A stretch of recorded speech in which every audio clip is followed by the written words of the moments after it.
Doença do refluxo gastroesofágico é uma condição que afeta até 20% da população mundial.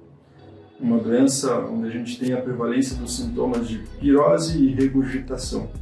Pirose é o nome que a gente dá para aquela sensação de queimação que acende do estômago em direção ao esôfago, que é o ácido do estômago atacando, inflamando e causando corrosão do esôfago.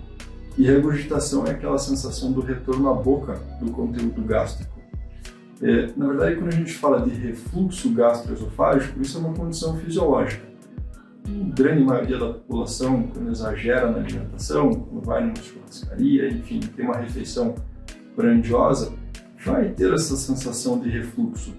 A gente considera doença quando o paciente tem esses sintomas pelo menos 2 vezes na semana, de uma maneira que atrapalha a vida do paciente.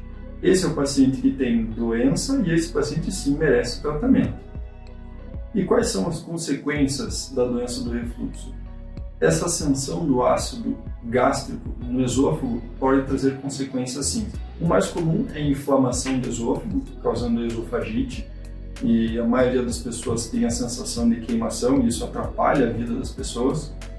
Incomoda mais quando o paciente deita, nesse caso a gravidade faz o trabalho de ajudar nesse retorno do ácido para o esôfago. Então muitos pacientes têm problemas para dormir por conta do refluxo. Essa inflamação do esôfago ela pode eventualmente causar estenoses, sangramentos e até metaplasia intestinal, que é uma condição pré-cancerígena. Então dá para se dizer sim que o refluxo é um estimulador da carcinogênese do câncer de esôfago. Como tratar a doença do refluxo? A grande maioria dos pacientes não vai para a cirurgia, a grande maioria dos pacientes vai permanecer com tratamento clínico. Hoje em dia, a base do tratamento da doença do refluxo é o uso dos medicamentos primos do omeprazol, classe dos inibidores da bomba de próton, como o Dexilante, o esomeprazol, o lansoprazol, o pantoprazol, enfim. Esse uso de medicamentos vai depender muito de qual é a gravidade da doença do paciente. Existem pacientes que precisam tomar medicação todo dia, às vezes até a dose dobrada. Outros pacientes vão ficar bem com a medicação em uso sob demanda. Aquele paciente que já prevê que vai ter refluxo naquela noite, toma um comprimidinho antes de sair de casa para jantar, por exemplo. O objetivo principal do tratamento é manter o paciente sem sintoma. E qual é o paciente que a gente pensa em cirurgia?